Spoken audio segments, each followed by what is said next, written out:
My name is Rikya Banerjee and I'll be your host for this session. Thank you for being a very patient and inquisitive audience today. We've now arrived to the conference finale and we have the ever pertinent topic of sustainability to discuss. It is widely recognized that in order to remain competitive and relevant, businesses have to adopt sustainable practices across all value chains. Within this framework, the CSR of an organization plays a very important role and is a significant channel to fulfill social responsibility. Set against this context, our session, Unlocking the Value of Corporate Sustainability, will have some of the most illustrious thought leaders of the IT, BPM, and BFSI industry discuss India Inc.'s tryst with sustainable and ethical business practices. I now call upon stage Mr. Navneet Kapoor, Global Head, Maersk Global Solutions Center, Mr. KK Natarajan, Executive Chairman, Mindtree Limited, Rama Sivaraman, Chief Operating Officer and Executive Director, Polaris Consulting and Services Limited, and last but definitely not the least, Sandhya Vasudevan, Managing Director, Regional Management, India, Chief Operating Officer, Deutsche Bank Group. Moderating this very exciting session is Mr. Santhosh Jayaram, Partner and Head, Sustainability and Climate Change, KPMG. May I please request Mr. Jayaram to facilitate the conversation?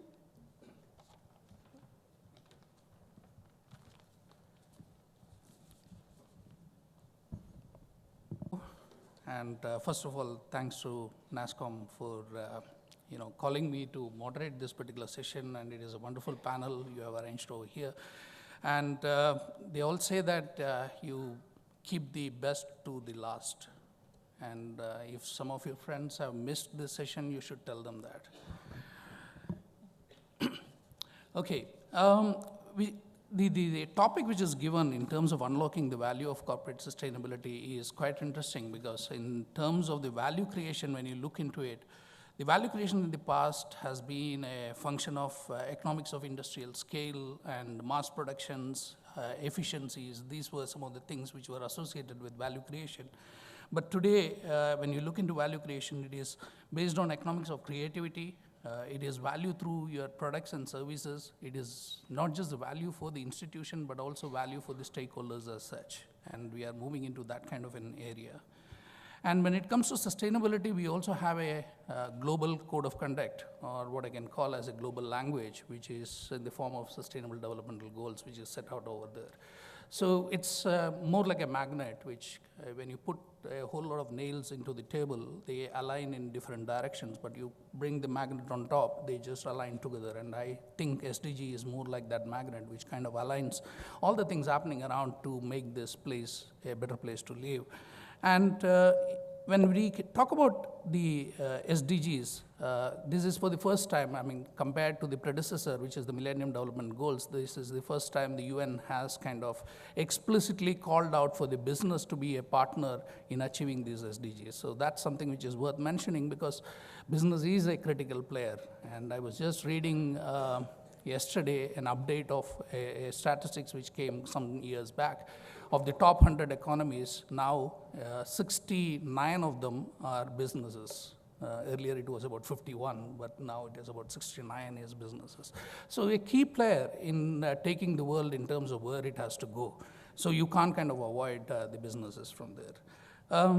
From an Indian perspective, India ranks about 110 in the SDG index. And that's kind of an opportunity for us to kind of collectively change the things around us.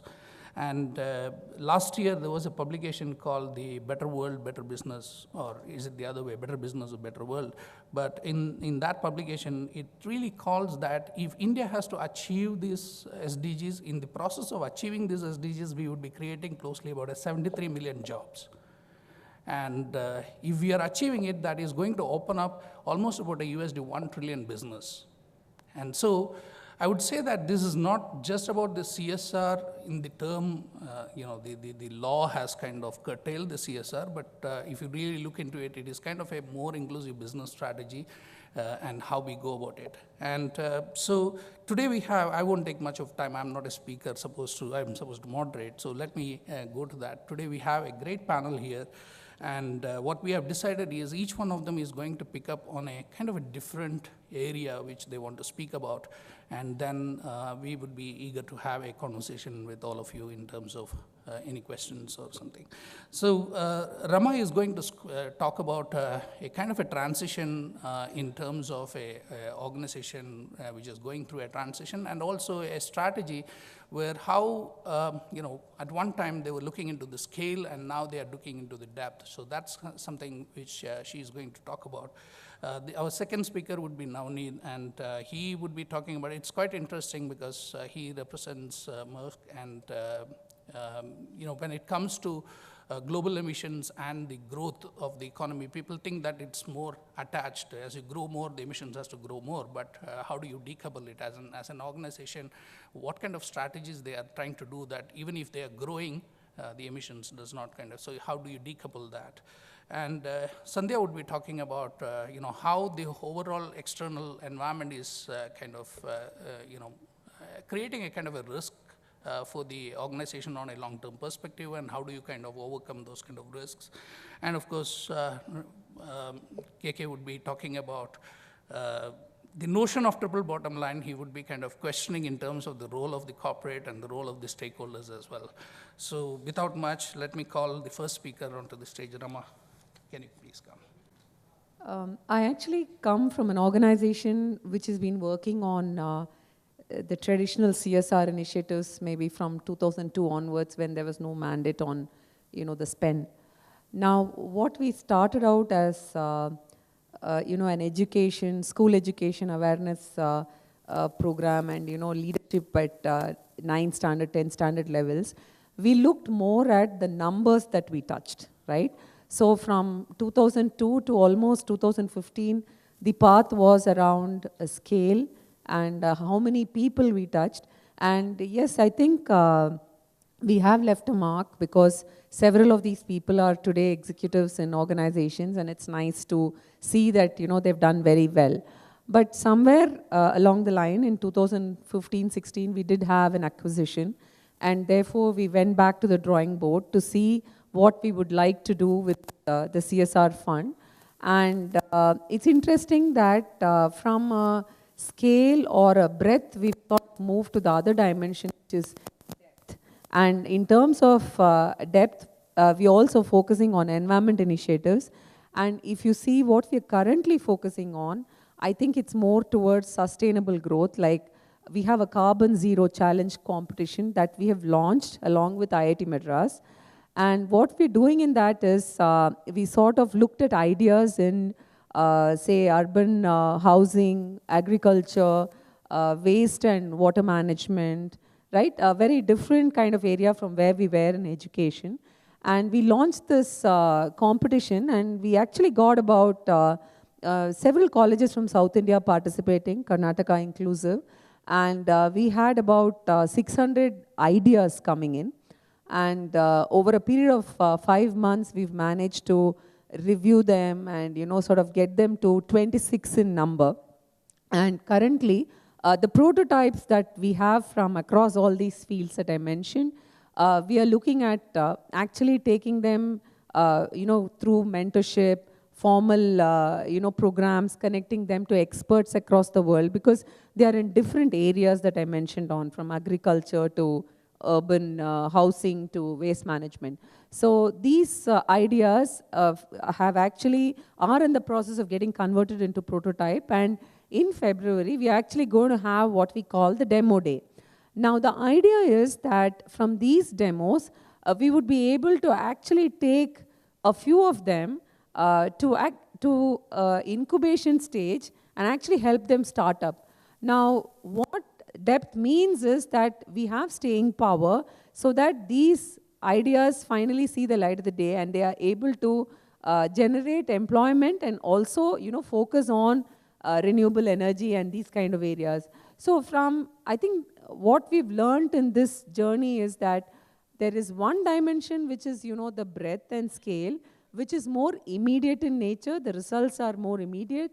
And the other extreme where we are now moving towards a longer term sustainable kind of initiative where we can generate more employment as well as look at our environment and sustainability, right? So I think I wouldn't say either of these is incorrect or the right way to go about it, but I think there are two different ways of going about sustainable growth, and I think each organization, depending on their larger goals, that is, how many of their employees would like to actually participate and mentor and go on this path, they can decide which route to take, either the depth or the breadth, right? So I would leave it at that.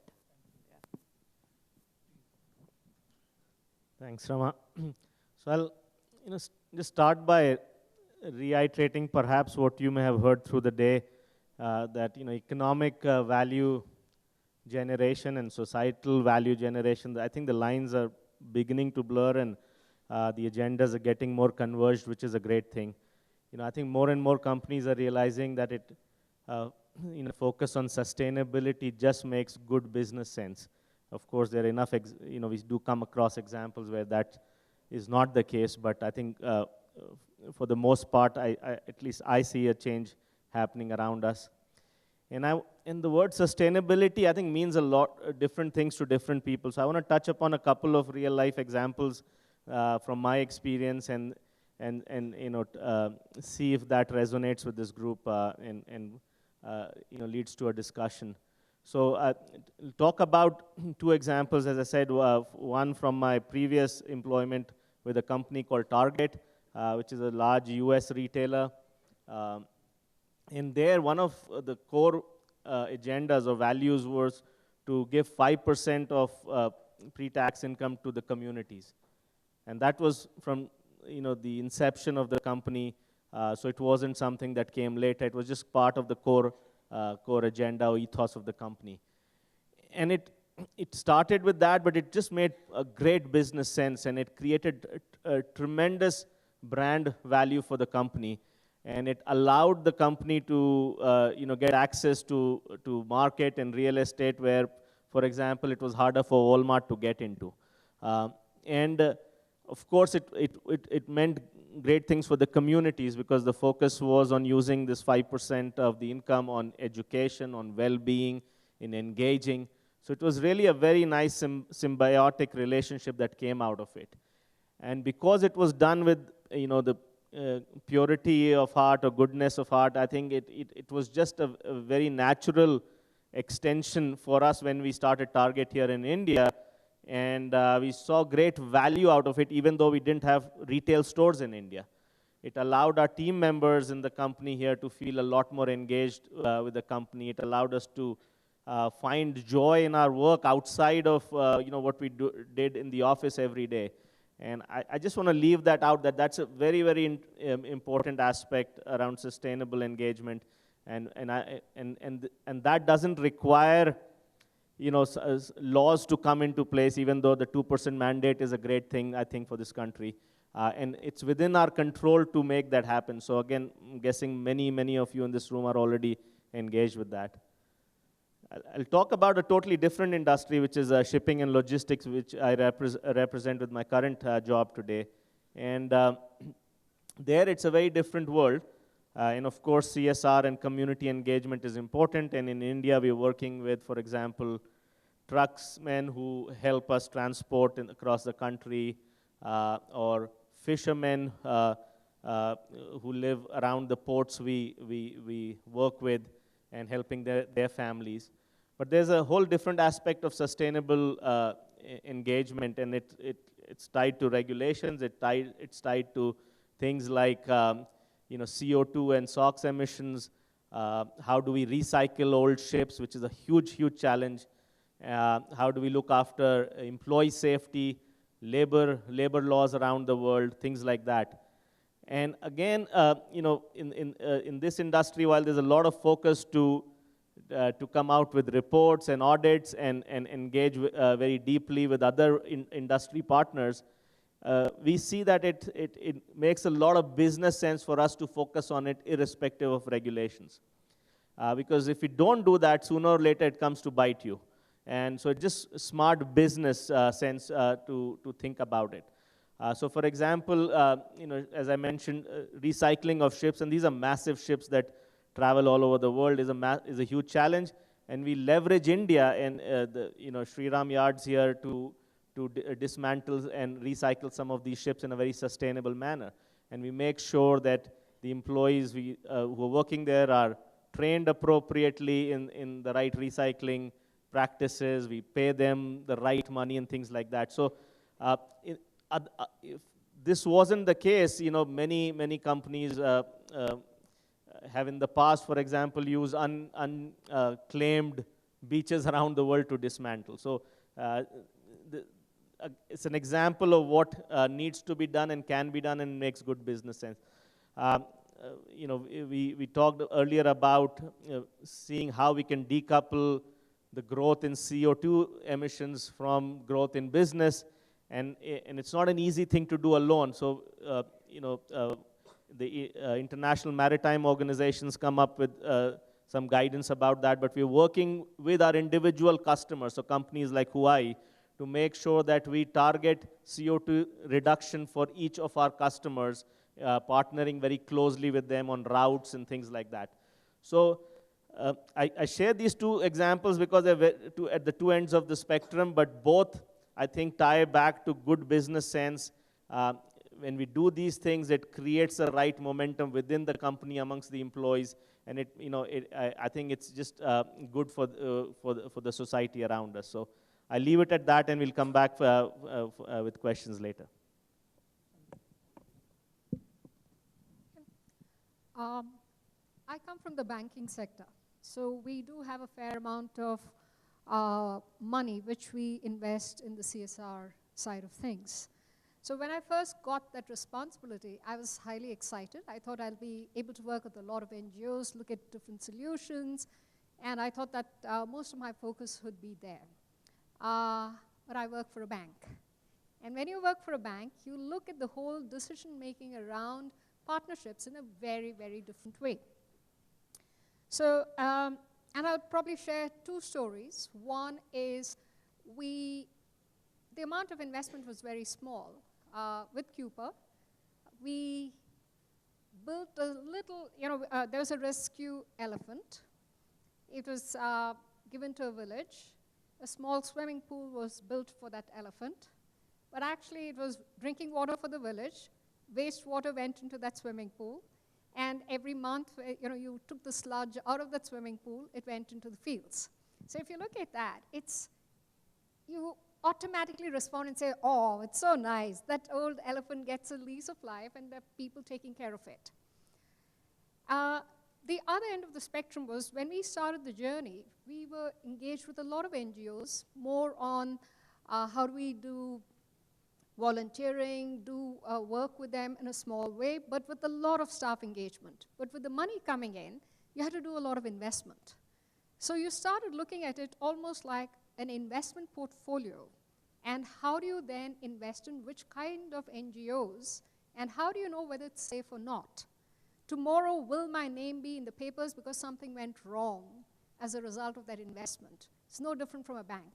And we as bankers have serious regulatory, fiduciary responsibilities around every one of it. We're also constantly looking at anti-money laundering. My day job is to look at money laundering. And if something goes wrong, I'm fiduciarily responsible for it, and that kind of mindset comes in. You're constantly looking at anti-bribery and corruption. And as a multinational, that's even more necessary because lots of people in the food chain may not fully appreciate what that implies. Potential fraud with money leakage is another serious issue that we had to look at. So when we started looking at this with a degree of seriousness, we said, what type of NGO partners can we go with? So the example with the elephant, while it was absolutely spot on from a heart perspective, almost everyone signed off on it at the board level, we had serious concerns about what if that elephant got mistreated? What would be the repercussion for us? Will our name be in the newspaper? So our challenge was, who do you curate with? The other end of the spectrum was, we said, we were doing a lot of work with education. We were doing work on sustainability, which is more on environment. And there's a lot of man-animal conflict conversation when you deal with environmental issues. So we were very, very sensitive around that. So I think we switched to water. Very specifically, more than 70% of our portfolio goes into water. And it is, whether it is desilting of lakes, whether it is connectivity, serious investment. Then we looked at what the Maharashtra government was doing, the Jal Shivar Yojana program. And a lot of conversations later, you have the 1,000 Village program, which has come up. The 1,000 Village program, I think Ruchi in the morning might have mentioned it, spoke about how there are 45,000 villages in Maharashtra. They've chosen 1,000 villages so that you can demonstrate that in 3 years, how do you move the needle on sustainability? So we felt that was a very good model for us to be engaged with, and we have a right of influencing how that could be done. And the way the construct goes is you have a group of companies who come together. A separate legal entity was formed. You have an MD, CEO for it, who's an ex-Goldman Sachs Metro chief, so very strong execution capability. Tatas were very much part of that ecosystem to ensure execution competence. 1,000 fellows were put in place. They were selected and put in place so that they can run it for each of the villages. Added to that, Deloitte audit has been put in place. So that's the level of rigor. So when I had to pass this through my internal governance, my first question was, you have the politically exposed people. How do you safeguard that? And if you're looking at it from banking regulation perspective, these are kind of things that need to go through stringent reviews. What do you do to safeguard that there is no potential leakage? So even building this construct along with the various stakeholders for us was a serious issue around it. And from a purely governance point of view, for us, we spend a lot of time, who's the NGO? Who are, just like you do vendor selection, we very seriously look at the background of the, it's not necessarily people with heart, it's not necessarily people with ideas, it's not even their intensity of execution over the last 25 years. Can I, as a bank of a certain stature, continue to engage with them? How much money do I put with them? Is it 10%, 15%? I use exactly the same criteria for decision making as I would if I were doing a bank loan with them. Execution risk is another one. So in a funny way, my learning in the last 3-4 years is look at this sector very, very carefully. Fabulous transformational programs are out there. Most of us are engaged in it. But the reality is we also need to look at the potential risks associated with the execution around it. Just to set the context for the discussion, I have really 4 observations. One is the whole approach of a triple bottom line important. And I tend to agree with Navneet that it makes very strong business sense, because looking at the impact which enterprises are causing to the planet, you may not feel it creates economic value for your shareholders. But the fact is, the workforce of tomorrow is far more likely to work with companies which demonstrate a commitment towards the planet. And it's not just the workforce of tomorrow. More, I would say, customers who are willing to work with partners who choose the companies which think in terms of the future and what is their impact on the planet. So I would think if you're really building a sustainable enterprise, adopting a triple bottom line approach, taking the impact you have of the planet is extremely important. And within that framework, if you accept that as an operating principle, you're going to adopt a 3P approach, CSR is a very important element of how do you contribute to value creation using a triple bottom line approach. So if that's the first premise, I think there are two things which organizations need to think of when they start adopting the triple bottom line approach. Many times we think of organizations, we think of two key responsibilities or roles which any enterprise has. One, we think we have an economic role, which means we have to make money for our stakeholders. The second role which we think of is saying, when I'm running a business, I need to run it in a legal manner, which means I'm not just following the law, but I'm following the law in spirit. Because there's a big difference between just following the law and following it in spirit. But the fact is, there is certainly a role for the organization to be far more ethical in what they do. So I would expand the role of enterprises to say, you have a role to run the business in an ethical manner.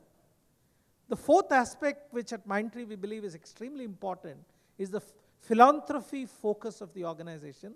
Philanthropy not just in terms of check writing, but are you contributing intellectually, are you contributing time, effort to change something which you can influence? So I think successful organizations of the future would have a role of creating economic value for shareholders, would need to run the business in a legal manner, but would certainly need to be ethical organizations, would need to be far more philanthropy focused, not just as an enterprise, but can you influence your employees to be individually responsible for contributing back to society? I think that becomes important. So if the role of the organization is going to expand, there's another aspect which enterprises need to clearly articulate and start building as a foundation. Because many times when I talk to companies saying, fine, what is preventing you from really looking at a larger canvas for your CSR or a 3P approach? Most people come back to the thing saying, you know what, I can do this, but my shareholders will not approve it, because that's at the cost of profits which you make. The essential difference in the future is going to be, you cannot think of stakeholders and shareholders as two opposing groups which are at divergence with each other. I think any enterprise is there in business to meet the needs of all stakeholders. And in the new world, you need to start thinking of the stakeholders as one entity, and how are you going to meet the expectations of all the stakeholders. And enterprises need to, in a very conscious way, try and, if there are differences between your shareholders and stakeholders, try and address this, and adopting a very thought-through process of CSR, trying to build value through a 3P approach, is going to enable enterprise of the future to build a homogeneous event between both the stakeholders and the shareholders. The last one, which I think has to change from an external context, because as enterprise, if you're accepting your enlarged responsibility, you're trying to keep a homogeneous group of stakeholders, I think the measurement systems need to dramatically change. Today, when we think of organizations, we measure organizations by how their profits have grown quarter on quarter or year on year, or how their market share is. I think measures of organization need to change to, is the organization admired? Is it a memorable organization? Because that's where you're really, in a way, impacting the entire stakeholder group.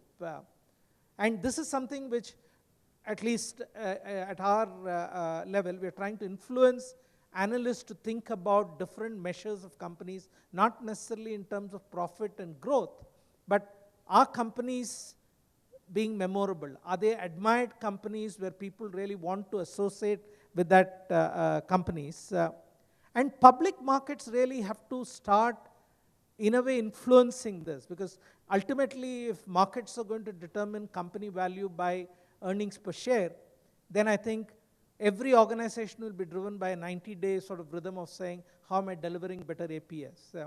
Whereas if organizations are going to be judged by their memorability and how admired they are, and that's what makes them unique and differentiated, the entire approach towards how we build value, how we leverage CSR as an enabler to build this value will change. So those are really my 4 observations, just to set a context for the discussion. Thank you, KK. I think one of the key things I will take from that and kind of extend this conversation is in terms of measuring the organization. And I think right from the Merchants of Venice, when the first traders started measuring, it was the first case when double entry bookkeeping started and when you measured the financial capital across. And then the whole of the mass production era came in, and you felt that when you have high stocks, how do you deal with the double entry bookkeeping? Can't answer it, and that's where the manufactured capital kind of thing started. And then came the .com e-commerce, where asset value and market value, huge differences, and that's where the human capital and the intellectual capital came into being. And now we are in an era where social and relationship capital, natural capital, how an organization fits into all these dimensions becoming more and more important. So I think in that particular context of measurements and now the way in which the organizations would be measured would be across the 6 capitals and rather than only on the financial capital. I know all of you sits on the board of the companies and maybe a couple of you in a couple of companies as well. In that context, how much of this discussion happens at the board level? And so I just wanted to throw that open to all 4 of you. Maybe we will start with you, Navneet. So I think it does happen. It varies by the industry and whether there are regulations around this or not. I think, as I mentioned, in shipping, clearly it's a big deal. And so not only is it an active discussion, there's reports being generated every board meeting and shared. But I think the bigger question is to the point that KK was mentioning, do we live it in spirit, right? Otherwise, even if it is there just to tick a box or to do right by some regulations, that I don't think is good enough. And it's what kind of investment are you making? So again, I go back to my Target example. We had an EVP of CSR in the company. And that kind of investment is huge. That's a signal that it is something we care about very, very much, even though there's no regulatory aspect associated with retail as much as it is with other industries. So it's what you do when nobody is watching you that matters more, I think, than what happens in a board meeting. And that's why I believe the opportunity is for each one of us to lead very differently. And I know I'm kind of diverting your question, but it's important to get this point across that this isn't something that somebody has to come with a program and make it work for us. I know many companies in India still struggling to figure out what to do with the 2% commitment. They end up writing checks to some agency and that's it. I think, again, going back to the points made earlier, this is a real opportunity to engage your employees and team members and the community in ways that can be very, very rewarding for the business, apart from, of course, personal rewards. And I think that's what I would love to see come out of a discussion like this. Actually, in the earlier program that we were running, which is on the education field, a lot of us have been personally involved in developing the framework and actively getting, implementing it, participating it. And in fact, there was something called Touch the Soil, where we would go back to the districts from where we came and actually engage with the schools in the districts and conduct what we call the Live Your Dream workshops. So we've been really, really actively involved. From there on, we've now moved to a stage where we are partnering with a larger institution like IIT. So to that extent, we have to leave them to do their work also because there's no point in interfering on a day-to-day basis. But then even here, we directionally support them, and for any major decisions, they come back to us. And for the quarterly updates get discussed in the board. And also maybe the reason is we as a company believe in having a very senior person like I myself am sitting on the board. I am the chairperson of the subcommittee, and I also am involved in the execution level decisions. I think that brings a difference definitely to how much the involvement is there. We have both bottoms up and top down approach, both from selection of the programs to the execution and management around it. So even when you have a top-down program, the engagement is through the organization for evaluating it, monitoring it, tracking it, everything. What we then do is, as it goes, we have at least 20 to 30% volunteering activity in every program of ours. So there's a significant amount that we have there. But at the board level, the way we've done it is every legal entity, it goes to the board at least every quarter, update on what our strategy is, what are we doing, where are we spending the money. All the governance sign-off, we have an operating committee, we have a CSR governing committee, and then it goes to the board CSR subcommittees. So every legal entity goes through that. Every program has a board member attached to that as a sponsor. It's mandatory that we have it. We are on the hook when it goes to the global organization for sign-offs. On top of that, what does that mean? We actually have it well defined that each board member has to physically spend time in each of these programs, see whether the social impact is happening, whether there are potential risks that you're looking at, whether the objective with which you started, is that being met? So the personal commitment at all our levels is quite significant throughout. And at the top of the house, I mean, it is minimum once a quarter, but then we have meetings every fortnight evaluating programs. At the board level, we do have a CSR committee, which is primarily independent directors and one executive director. And that really sets the agenda for what we need to do. Like what we do at Mindtree Foundation, where my colleagues Moses, Manix, and others does it. In terms of what is it that we're going to do, in terms of geographical area, what are we going to impact, what are the priorities which we have, and so on. Now, while the directions are set by the CSR committee in the board, but I must be honest, I think the way in which a listed company in India functions under a very compliance-driven environment, if we don't do that meeting for 2 quarters, I don't think anybody in the board is going to get anxious about it. Because they see it as a part of compliance, saying that the Act mandates or asks for a CSR committee, the meetings have happened. So I would think, is there an emotional investment of independent directors in seeing that there is a charter, how much of impact it's creating? I don't think we're very much there. I think we're far away from it. Okay. Yeah, I think I go back to the Uday Kotak recommendations as well, wherein there is a recommendation in terms of the 5th board meeting. I know that each of the quarterly board meetings only discuss about the quarterly things, and so there is a recommendation which comes into long-term strategy, and so this board meeting should be primarily discussing on some of those kind of areas. Maybe if some of those kind of things get implemented, let's see how. So at this point, I think I will take a pause and take some questions from the audience, if they have any questions to the panel members. I would recommend that you state your name and the question. I would request that it should be a question, and to which panel member the question is, and so that we kind of, we will take about 3 questions at one time and then answer it together. So I will open the forum now for discussions. Only one thing I would like to tell you is that if the question is very difficult, the panel member will start by answering a good question. That will mean that whatever answer you get, you should be satisfied with it. Thank you.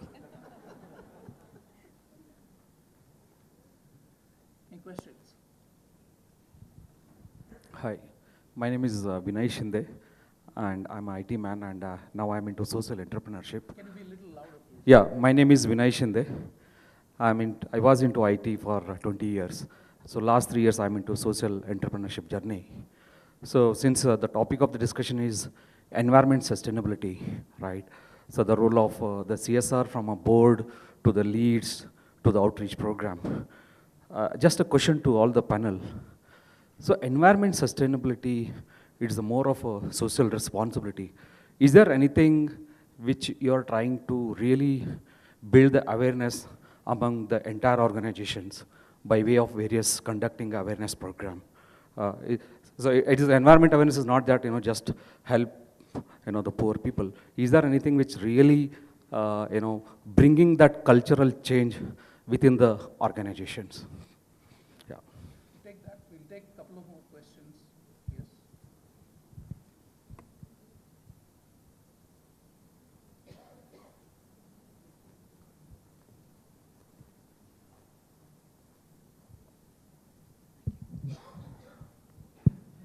Hi, my name is Deepthi, and my question is to Navneet.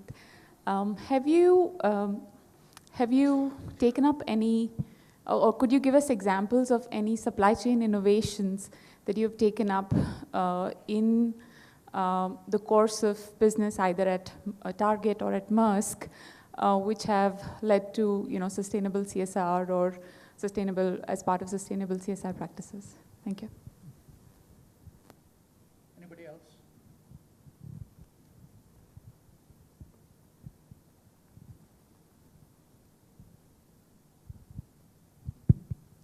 Hi, I'm Pranav. I'm from Goodera. The question is open to the entire panel. Are companies open to collaboration in the CSR space with other organizations? And if yes, beyond branding, what is the scope that you guys are looking at? So I think we'll take those first three questions, and maybe before I hand over to Navneet for that specific question, I think in terms of the line between environment, sustainability, and I think there is nothing much now in terms of those lines. Now, if you really look into CO2 emissions or the global warming or some of those kind of things, we, as India, we are going to have a big issue. We are the top 6 in terms of vulnerability to climate change, and all those issues impacts our social issues. So I think the line is kind of diminishing in terms of, can you put it under a basket of environment sustainability, social sustainability? I don't think that's kind of a challenge. But to answer your question, is there any specific panel member who would like to further answer to that question in terms of the what the organizations are currently doing in that particular space? Any of you? Anyway, through the implementation of, the existing ISO standards and the customers wanting us to be compliant, there is a lot of awareness created amongst the employees, and we have e-waste drives and other kinds of initiatives that keep happening from time to time. But that's not directly connected with the CSR. Any case, because we have to comply, we would do that, right? So let me jump in. So again, as I mentioned earlier, I think the opportunity lies with each one of us. So one of the things we used to do in my last job was every quarter take the leadership team out and go volunteer at one of the NGOs we were supporting. So that created a routine, and routines drive behavior. So I think if we started doing that, and initially, not everybody would show up. People would, use that time to get home early. But it kicked in, and after a while, it just started to percolate through the organization. We would also do things around tree planting, cleaning the city, and we would do it on a Saturday morning and invite people to come in. And out of, say, 3,000 people in the company, maybe 100 would show up. But we would make a big deal out of it. We would, celebrate it, put pictures out there. We would talk about it in different forums. So it's a revolution you got to start, and it takes a while. But when you start doing it, the stories start to spread, and it's a lot about storytelling in the company. I think one key element is not just the question of awareness, but how do you build sustainability and the focus on corporate social responsibility as a part of the culture itself. In fact, if you ask Moses and his colleagues here, we started about 5 years back beyond company. What is the individual social responsibility? So when a person is working within Mindtree, as a part of his objectives is expected to also articulate what is my individual social responsibility. It could be, you could say that I live in a place, I want to educate children in the slum close by. That's fine, and I think the company will help you and support you to do that. So it's important to really start getting that as a part of the culture itself, because it's not something which you can just mandate. It necessarily needs to become the way in which people think. And their knowledge that I have a responsibility towards giving back. Right.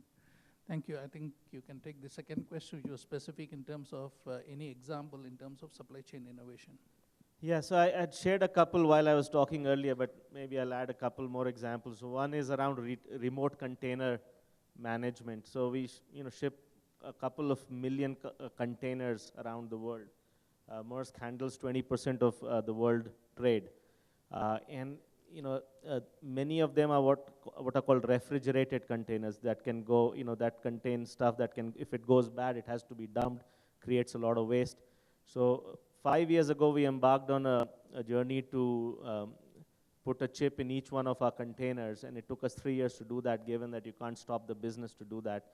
And today we can track every one, the pressure, temperature, humidity in each one of those, and that allows us to fix stuff while on water versus when the stuff actually lands 3 weeks later somewhere. So you avoid a lot of spillage and wastage, and then impact the environment negatively through that. I also talked about route optimization, and that's a huge deal in terms of carbon emissions, and we're working to see how we can, and using technology and digital technology to see how we can do things better there. Because if there is port congestion around the world, you can have ships waiting for a long time, and then everything gets delayed, and it creates other challenges. And again, there are many customers who work with us, and I gave the example of Hawaii that are working to bespoke solutions around this, with a target of reducing carbon emissions by a certain amount. So lots is happening, but I would still say it's just scratching the tip of the iceberg. There's lots more to be done. Is it core into the DNA, and is it something that we mastered? I don't think so, but we're making progress. Right. In terms of collaboration, the third question, I think before I let the panel answer, I think when it all started as a regulation, and the initial years when it all started, I remember a strange conversation with one of the Nasscom members itself. We were sitting there with the organization, and we had this NGO presenting about what they were doing and what is the project and all. Somewhere towards the end of the presentation, the corporate member asked, "Do you run Six Sigma on this project?" Okay, so you have like two different people talking in the same room. I think we have come a long way in the last 4 or 5 years, and I think the collaboration is kind of creating a kind of a higher impact, and maybe you can expand on some of those as well. Yeah? No, I think the way forward is, particularly one thing is in the Indian context, it's so exciting because there are so many large problems to be resolved. And collaboration is probably the only way. And again, I'll share with you one example, which are right now in the midst of it, is really everybody talks in terms of learning methods at government schools completely broken. And there were very different initiatives which are happening, each trying to fix one part of it. So about a year back, we formed an alliance which consists of very divergent set of players, like Mindtree is contributing some piece, Akshara Foundation, which did a lot of work on math and science in Karnataka schools, is contributing something. Central Square Foundation, which has done a lot of work on government schools, is a part of it. Nandan's Step is another key technology partner to it. So the intention is, can all of us contribute something, but we build something which really, in a way, partly answers the question of learning outcomes in government schools. And I think certainly there are many other problems like this. In fact, the work which we have done in waste management, we built a platform called I Got Garbage, which we really implement to manage waste end-to-end in several towns and municipalities. But the fact is, that's again a collaborative effort which we do with several other players external to Mindtree. I think collaboration is a foundation of how we all work. The Marussia government project is nothing but collaboration. Whether it's from ideation to execution, including telling the stakeholders that if we don't get these things in place, we won't be able to execute or be partners. So you have the right of influencing how you construct it and how you drive it also. So I think you can have partnership between companies, you can have partnership with NGOs, you can have partnerships with all kinds of stakeholders. And I must confess, in our experience, we've done it with every possible stakeholder. I think I'm sorry that Rama has to leave because that's another social issue which we face because of the traffic in Bangalore. I think we can have a separate panel on that later. But having said that, the critical ingredient, as I take it from the panel, and I would ask each of the panel member to have their closing remarks around it as well, is I suddenly remember the book of Amartya Sen on the idea of justice, where he talks about niyat, niti, and nyaya.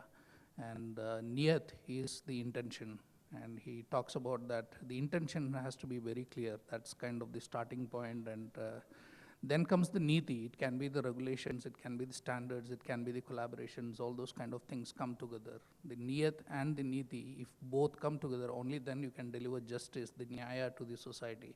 I think it's kind of summarizing in terms of some of the things which we discussed over here, and I would ask each of the panel member also have the closing remarks about that.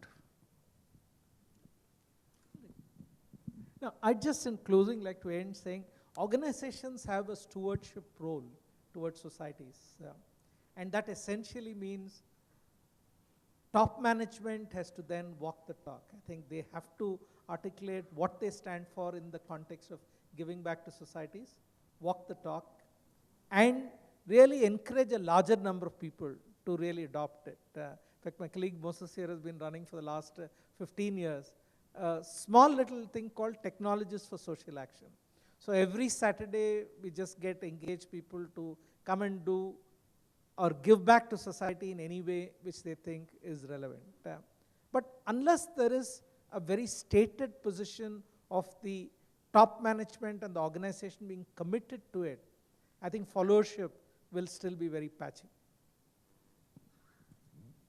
I remember, when Bill Gates was switching from his Microsoft role to what he's taken up in the last 20 years, he said, when you have a lot of advantage in life, you have a choice of either doing something about those who don't have the opportunities, and when you see all the suffering around you, what do you do around it? Or you either ignore it or do something about it. And as organizations, we have to do something about it. And most enlightened organizations have that as a program. I think the government has done a fabulous thing in bringing in the CSR, because what it does is even organizations who have not been thinking about it are forced to do so. So that's kind of been a catalyst in that way. Having said that, I think it is successful only if you bring your heart into that program. Otherwise, it doesn't succeed. I would just reiterate and build upon what Sandhya and KK have said. I think the time is now. We don't have to look far to see the opportunities around us. I think the question for all of us, especially the corporates in the room, is, is this a problem that we can do something about? And the answer is typically yes. Is it tied to our core values? And often the answer is yes. And then, are we going to do something about it is the big question. Often we look at whether it's a traffic problem or the pollution problem or something and say it's really not tied to the core business I'm running. But if you think a little deeper and think about the values you stand for and the wherewithal you have within the company, and can you make a meaningful difference if you decided to do something about it, then the answers start becoming a lot clearer. And I think that's really the opportunity. Otherwise, we're happy in our offices running the economic value generation story, and it's just not going to be enough in the future. So I think on that particular note, thank you very much. And I think it was an interesting conversation from my side to each one of you. And let me also tell all of you that the questions what I asked, I didn't rehearse with them. It just came with the flow. And I hope that this particular session has provided some insights and some thoughts to some of you. And on that particular note, let me thank Nasscom once again for arranging this. And thank you all. Leaders, for your amazing insights on humanizing development right from the top. Now, may I please request our CEO, Shrikant Sinha, to give away the token of thanks to our esteemed panel.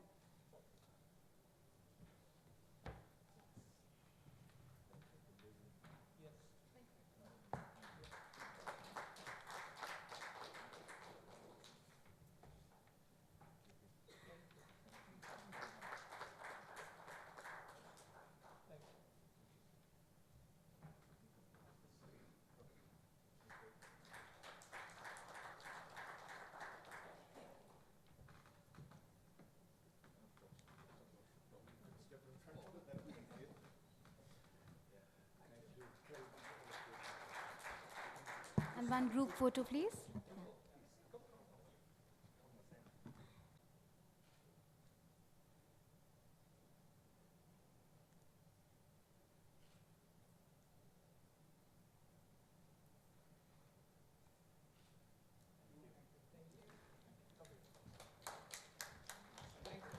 Thank you so much, Stage, the Chief Architect of the Nasscom Foundation CSR Leadership Conference, and also my boss, Smruti Das, to come up on stage, please.